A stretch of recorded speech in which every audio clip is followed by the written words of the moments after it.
The Adventures of Sam Spade, Detective. Brought to you by Wild Root Cream Oil Hair Tonic, the non-alcoholic hair tonic that contains lanolin. Wild Root Cream Oil. Again and again, the choice of men and women and children, too.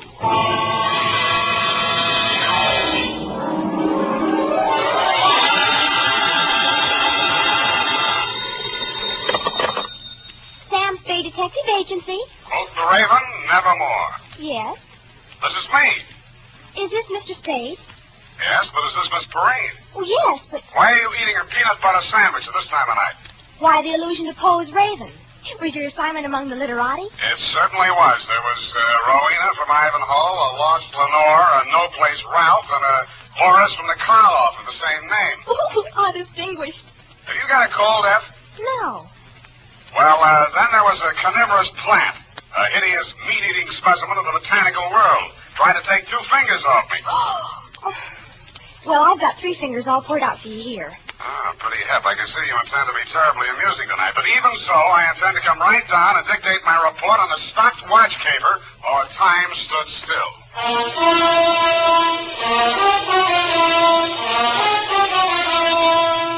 Dashiell Hammett, America's leading detective fiction writer and creator of Sam Spade, the hard-boiled private eye, and William Spear, radio's outstanding producer-director of mystery and crime drama, join their talents to make your hair stand on end with the Adventures of Sam Spade. Presented by the makers of Wild Root Cream Oil for the hair.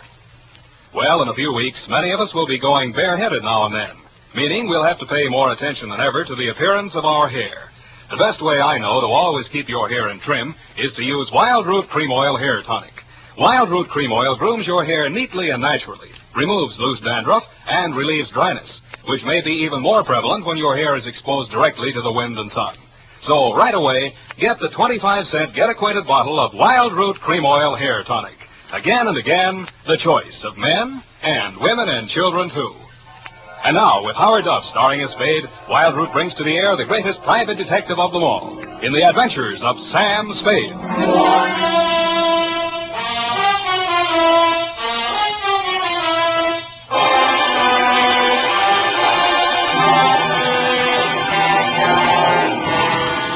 I'm looking over a Hello, Sam. That's a mighty sharp routine you give a Perrine on the phone. Where's Effie? Who are you? Sam, don't you remember me? Buffy. Certainly not. I never saw... Buffy, wait a minute. Do I sense a certain family resemblance? No, you can't be Effie's little sister, Buffy. Yes. Big girl now. But thanks anyway for the tinker toys you sent me last Christmas. I'd kill myself. I intend to start having children of my own just as soon as it's practical. Where's that, Buff? She had to go to L.A. to visit a sick friend. A likely story. No, really. Chapter and verse, please. St. Joseph's Hospital in Burbank. They went to school together, and her name is Lurene Tuttle. She's an actress. Yes, I know. A very fine actress. Is it serious? I hope not for Effie's sake. They're very close. Yeah. Well, what now? You take shorthand, Buff? Sort of. Spoken like a true Perrine. Come on in.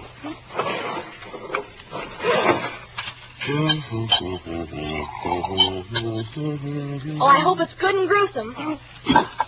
I take it back. I meant the caper, not what you're drinking. Okay, Buff, you win. Ready? Why not? Date April 10, 1949 to Deputy Sheriff Bill Woodington, Marin County Sheriff's Office, San Rafael, California, from Samuel Spade, license number... 37596. Oh, steady listener. Subject, the stopped watch caper. Dear Bill, here's how it turned out, and if I ever phone you for advice again, I'll take it because you were right. She was loaded. What about those threatening letters, Sam? Don't give another thought. Old Lady Raven's had me up there a dozen times the last 6 weeks. She got threatening letters, she got prowlers, but when I got there, she can't find the letters, and the way that house is tucked away in the woods, I don't think a prowler could find it. How do I find it, Bill? Huh? The Gray Line bus goes right by the gate. Mount Tama Valley Road, about 3 miles this side of Rock Spring. Oh, that sounds pretty rugged. You, say she's a crank. But she's got money, Sam. Oh, the poor old soul. And she got a niece. Oh?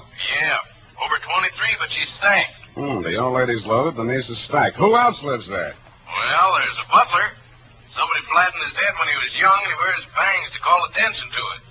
Sort of shuffles around the house, You ought to see him out in the woods chasing them old ground squirrels. Quick as a deer hound. Yeah, and Never mind. You sold me. All these marvels I have got to see.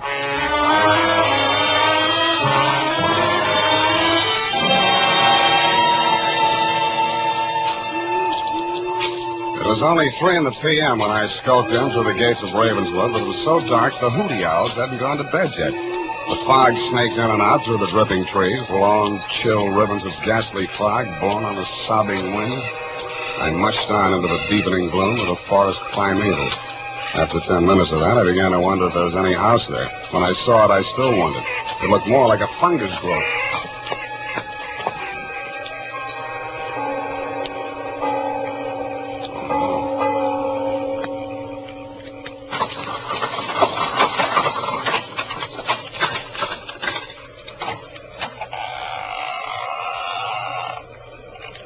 Yes? Speak of the English? It is chilly, isn't it, sir? Won't you come in? Sure, why not? Yes, I expected that. If you'll be so kind as to wait here, sir, I'll inform Miss Rowena of your arrival. Thank you, Jimmy Stewart. Forrest, who's out there? Is it the man with the hemlock? Answer me, you brute! Oh. Where is it? Did you say Hemlock? Oh, you must be my aunt's detective. Spade, was it? It is, right. I'm Ralph Raven. Come along with me, Spade. I have something interesting to show you. Ralph Raven was the one member of the household you hadn't described to me, and no wonder. The wasted figure that looked up at me from the wheelchair was more like a ghost than a man. His face was chalk white. So white it seemed almost luminous, and the skin clung so close to his skull there seemed to be no flesh beneath it. And his wide, staring eyes looked like 2 cups of black coffee on a snow-white tablecloth. I followed him into a glass-enclosed room only slightly larger than the garden court at the plaza. The humidity was several points higher than the dripping woods, and the temperature was several degrees lower. But the plants he had growing there seemed to thrive on it. As I edged nervously through the dense, quivering foliage, I noticed a strange-looking yellow-green pod, about the size of a milk bottle at the end of a long, tubular stem. It leaned over, opened its red mouth, and said, "Hey, what is that thing?" Oh, that's my Sarracenia gigantosa. Meat eater. Carnivorous plant. Don't be frightened. I just fed it. Don't tell me. You know what it eats? Acts like it needs a dose of bicarb. No, perfectly healthy. Merely part of the digestive process, even as you and I. Not me. But over here, you're a detective. These plants should interest you. Oh, don't touch that mandrake. Never thought of it. It won't cry out. No vocal cord. Oh, I see. It's very sensitive. Oh, sensitive. And deadly poison. Oh. And you see here, these pretty purple blossoms? Yes, very pretty. Source of an alkaloid poison favored by the Borgias. And these, white hellebore. Watch your language. I use it in compounding veratria, a poison so ancient it would probably go undetected in the police laboratories of today. Mm-hmm. And here's a charming one, both a killer and a medicine. Belladonna, or deadly nightshade, source of atropine. Mm-hmm. And this, commonly known as Nux vomica, Well, produces not one but 2 deadly poisons. The well-known strychnine and the rare and not easily detectable brucine. yeah, well, it's quite a hobby, Mr. Raven. It's not a mere hobby, Mr. Spade. It's a practical science. All the plants in this conservatory have their fatal properties, and all have played a role in the great crimes of history. Did my aunt get another threatening letter? So she says. Odd that she should fear death at her age, and odd that she should hire a bodyguard. How does she know how it'll come? It might be poison. Speaking of poison, brother dear, it's time for your medicine. Oh, Spade, my sister, the lost Lenore. How do you do, Mr. Spade? How do you do? Here, Ralph, drink up. Why does it always have to be in milk? And look here, it's not time anyway. Oh, this confounded watch has stopped again. Spade, what time do you have? Why, it's 3, that's funny. My watch has stopped, too.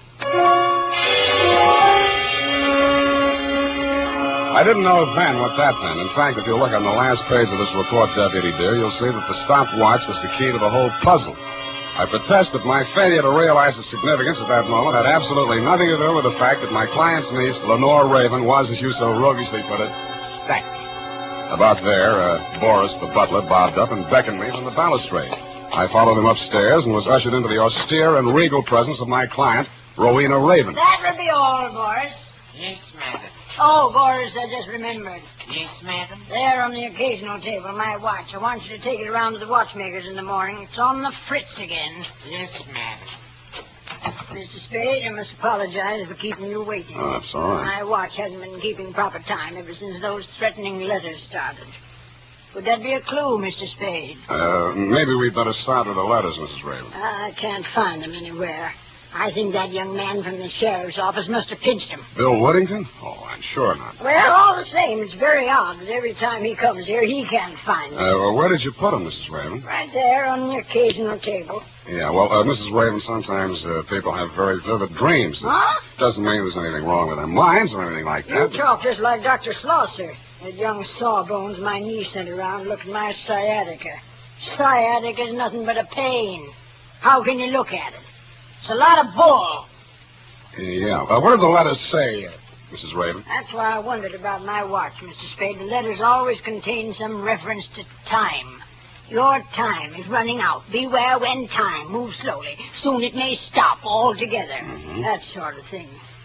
You think there could be a connection? I mean, has there someone been tampering with my watch? The repairman doesn't know what's causing it to lose. Yeah, did he think it might have been tampered with? No. He thought it was something in the mountain. Magnetism or something. Well, that sounds logical. That's Now, a lot of hooey. I lived here 40 years and my watch never lost a minute. Something in the mountain, my eye. Something in this house, more like, or somebody. You ask me, he's not half so sick as he pretends to be. Your nephew? Uh-huh. What do you think? Well, I think he's a very sick man. No wonder.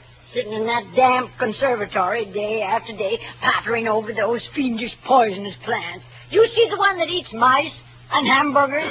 Yes, I did. What's supposed to be the matter with your nephew, Mrs. Raven? Oh, he was in an auto accident. Injured his neck. He had to remove part of a gland or something. His neck.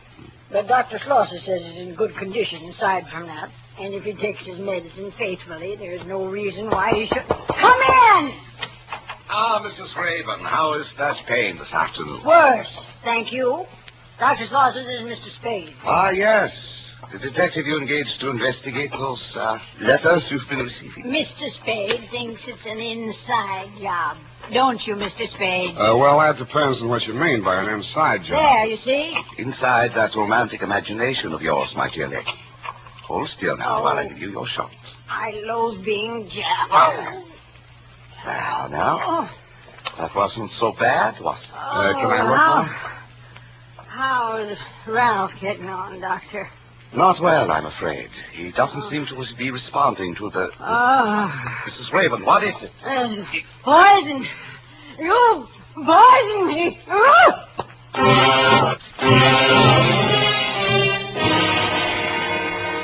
The cry she uttered was only half as terrible as the expression on her pain-contorted face. She pitched forward on her chair with both fists clenched and shaking as if in anger at the doctor standing before her. He put down the empty hypodermic on the occasional table. Yeah. Help me carry her to the couch. Yeah, sure. Take away that pillow. She must lie perfectly flat. There. That's better now. She's relaxing. I'm dying. There was poison in that needle. Please, Mrs. Raven, it was only sedative to make you sleep. Sleep. The time is running out. The poor woman. Malignant condition. Only a matter of time. Does she know? That she has only a short time to live? Oh, yes. Well, I have another call. Do you have the time my watch seems to have stopped? Another one. I beg your pardon. Nothing. I left my watch at home. Oh, then Ludwig, something terrible. Your aunt is sleeping. You'd better come down to the conservatory right away. Ralph is in terrible pain. What kind of pain? He keeps saying he's been poisoned. What? Well, come along. Take that hypo to the kitchen door and sterilize it. Where is it? On the table there. He stopped in his tracks. His mouth fell open, and he gaped at the tabletop where he put down the hypodermic. In its place had appeared two items. An old-fashioned lady's watch and a note written in green ink. The note said, "Time must have a stop." I picked up the watch and held it to my ear. You guessed it. It wasn't ticking. I had a hunch my client wasn't either. And I was right.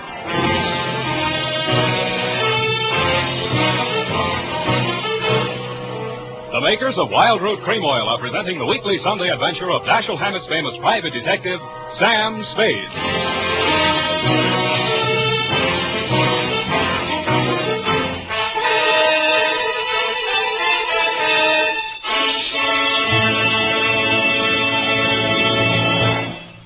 Now, here's important news on good grooming. If you want the well-groomed look that helps you get ahead, socially and on the job, listen. Recently, thousands of people from coast to coast who bought Wild Root Cream Oil for the first time were asked, how does Wild Root Cream Oil compare with the hair tonic you previously used? The results were amazing. Better than 4 out of 5 who replied said they preferred Wild Root Cream Oil. Remember, non-alcoholic Wild Root Cream Oil contains lanolin. It grooms the hair naturally, relieves dryness, and removes loose, ugly dandruff. So if you want your hair to be more attractive than ever before, get the generous new 25-cent size of Wild Root Cream Oil, America's leading hair tonic, on sale at all drug and toilet goods counters. It's also available in larger economy bottles and the handy new tube. By the way, smart girls use Wild Root Cream Oil too, and mothers say it's grand for training children's hair. Get Wild Root Cream Oil. Again and again, the choice of men and women and children too.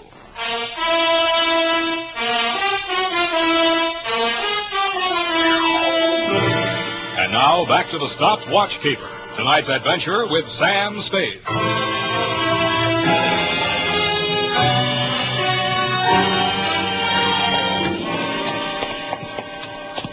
Ralph, where are you? Where did you leave him? Hey, wait. Over here. Oh, Spade. Keep them away from me. Ralph, I came as soon as I could. Tell me your symptoms. No. I phoned for another doctor. He's on his way now. Spade, my aunt. Take me to her. I must tell her. Tell her what? I'm afraid we have some bad news for you, Ralph. Your aunt is dead. Oh, so you poisoned her, too. Ralph, you're sick. You don't know what you're saying. She's been to every specialist in the country. They all said the same thing. They all said she was good for another 3 months. My dear boy, in these cases, any doctor's guess is as bad as the next. Oh. Please, Ralph, you're very sick. Please let Ludwig examine you. If it's what you think, the other doctor may be too late. Why not? Why should I fear death? That's better. Now let me see your eyes. So, open the mouth. So. What is it? What is it? He's right. It is poison. It is. You know, my dear. Yes? When you sterilized that needle for Ralph's shot this morning, did you pick up the wrong bottle? Of course not. Strange. Very strange.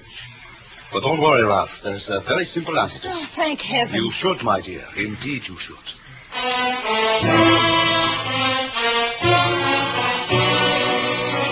And that was that, Deputy dear. 2 doctors and the county coroner took one look at my late client's medical history and decided on death due to natural causes. I didn't think so, and neither did you.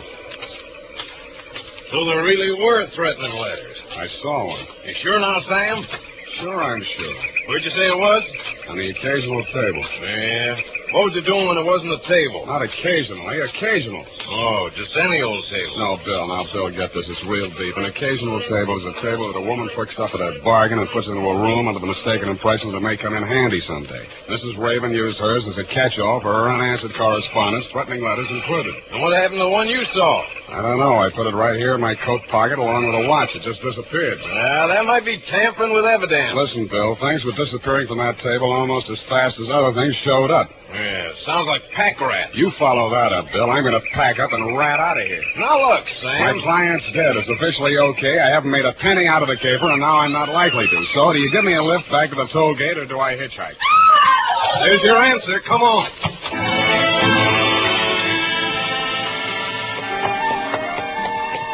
When we reached the second bedroom, whence the scream had come, we found the lost Lenore looking well found in something comfortable. She standing center stage, regarding herself with horror at a full-length mirror. She looks awful pale, Bill. You better get downstairs and get some ice water, she might faint. You think so? Yeah, hurry up. I'll stay here and keep up a circulation in case anything happens. Yeah, you're right. Beat it. Oh, it's you, Sam. I thought... You thought what? Look, I found these on my pillow. One watch, one threatening letter. Whose watch? Mine. I left it on the dressing table when I went in to cream my face. When I came out, somebody had slipped this under it. On the dressing table? No, under my pillow. You said on your pillow. I meant under. On. I don't know what I mean. What are you trying to do to me? Just trying to get things straight. But the note. Look at it. It's exactly the same as the one he left in my aunt's room. Why do you say he? Oh, I don't know. Yes, I do. It's because I don't trust Ludwig. Dr. Schlosser. That figures he doesn't trust you either. When he pretended to think I might have picked up the wrong bottle. Oh, he was acting. Couldn't you see? You're not doing a bad job yourself. I'm not acting, not anymore. Listen to me. Listen, he's acted strangely ever since I foolishly said I'd marry him. I would myself. Oh, Sam, darling, don't joke. I don't mean like that. How did you meet him?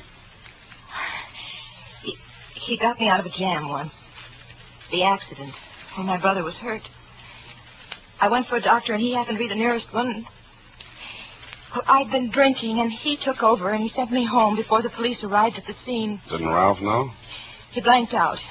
He doesn't know to this day. But Ludwig never forgot. He forced me to recommend him to my aunt. He got into her good graces, practically moved into the house. Then he pretended to make love to me. Pretended? He didn't care about me till he found out about my aunt didn't have long to live. He knew half her money would come to me. Sam, do you think he poisoned my aunt? Officially, she died from natural causes. But you said she spoke about being poisoned. And Ralph, too. What's that medicine you give him in the note? I don't know. It's a prescription, just some drops that come in a metal container. Where do you keep those drops? Here. They're in my room. I have to hide them. They make Ralph feel so much better. He used to overdose when the doctor trusted him to dose himself. Let me see that medicine. It's just here in this cabinet. Here it is. It's Don't tell me. It's empty. There was a glass bottle inside the container. Small but heavy. Lead yet.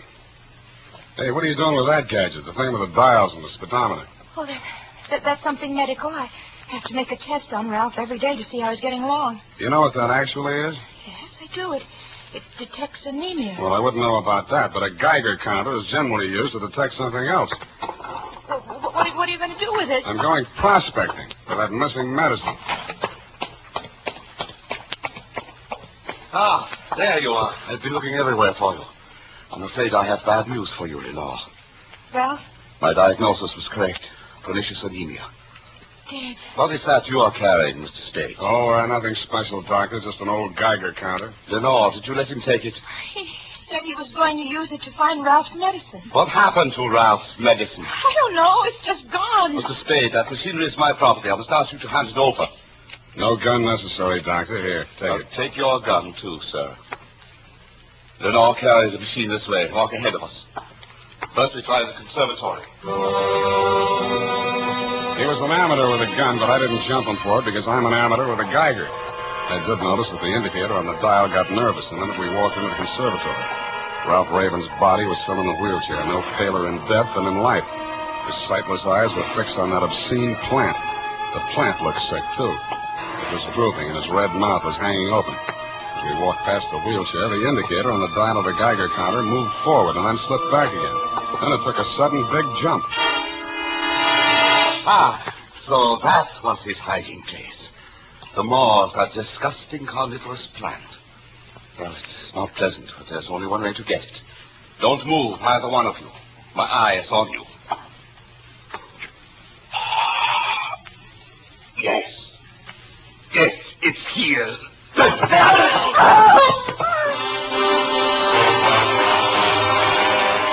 first, I thought the plant had bitten him. But then he pulled his hand out, and I saw what had happened. There was a hypodermic outfit stuck in the heel of his hand. It surprised him no end, but he still managed to hold on to that gun. He swung it away from me and was holding it on Lenore. You knew. No, I didn't. You must have. Ralph knew. He must have told you. No, I swear he didn't. What do you think I did this for? To die and leave you behind?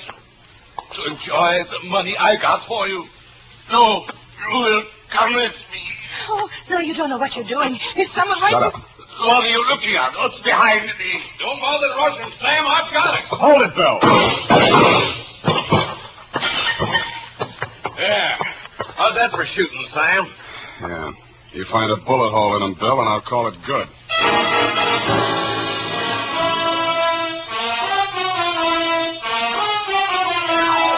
And that, Deputy dear, is the crop. And it's all carnivorous. In case you're still wondering what dropped him when your shots missed, it was the poison in that hypodermic needle which Ralph had planted there for that very purpose and then baited the trap of the all-important missing medicine. Later on, I learned that what the doctor had been feeding him was the right medicine for what ailed him, an isotope of iodine. It seems it's radioactive like uranium, but if you take too much of it, you die. Not of poisoning, but of pernicious anemia, which is how the doctor planned for Ralph to die. It also magnetizes watches so they don't keep the right time. And if they're cheap ones, like mine, they may stop altogether. Period, and a report. Got all that, Buffy? I got it, Sam, but I don't get it. Buffy, people have studied all their lives to learn about atomic stuff like isotopes, and you expect me to teach you everything in one easy lesson. Oh, no, Sam, I know about that. But who killed who? Whom, dear? The doctor killed everyone, but Ralph loaded the needle. Then they were accomplices? No, Buff, get this. It's real shallow. Ralph knew there was no way in the world to prove that the doctor was killing him and hastening his aunt's demise, so he saw to it that she got a dose of detectable poison and did himself the same favor. Now, like a good girl, go type that up,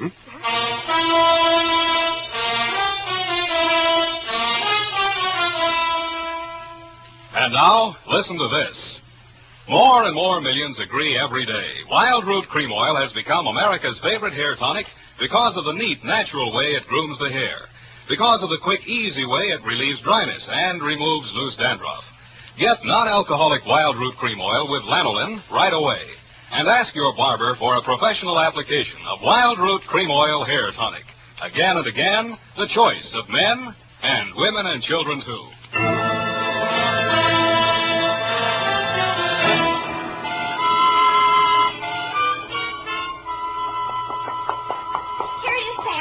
And I certainly hope that butler was brought to justice. What for, his dialect? No, for helping to deliver the threatening letters and then stealing off the occasional table. A brilliant deduction. How did you deduce? Sam, that's for kids. If Ralph was too ill to walk, then somebody had to push him upstairs in the wheelchair. Well, wouldn't it have been easier just to carry him? That's how he did it? Or just go up himself? That's how. Possibly, and then again, we may never know. But do we care? Yes. I hate loose ends, Sam. Then keep it up. Good night, Sam. Spoken like a true Marine, so I'll say to you, good night, sweetheart.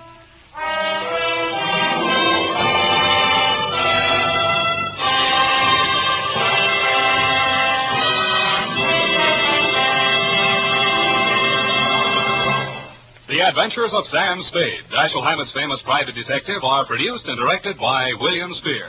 Sam Spade is played by Howard Duff.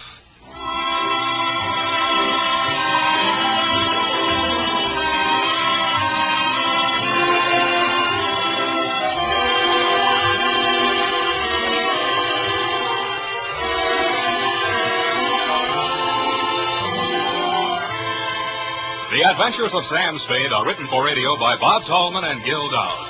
Musical direction by Lud Gluskin, with score composed by Renee and Pierre Garrigan. Join us again next Sunday when author Dashiell Hammett and producer William Spear join forces for another adventure with Sam Spade. Brought to you by Wild Root Cream Oil. Again and again, the choice of men and women and children, too.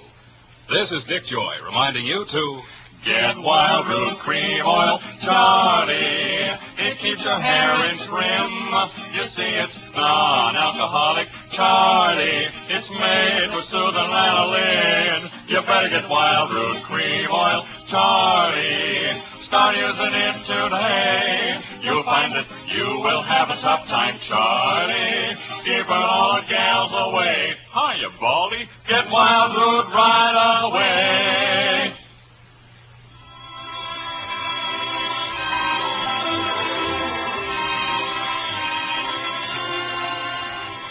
This is CBS, the Columbia Broadcasting System.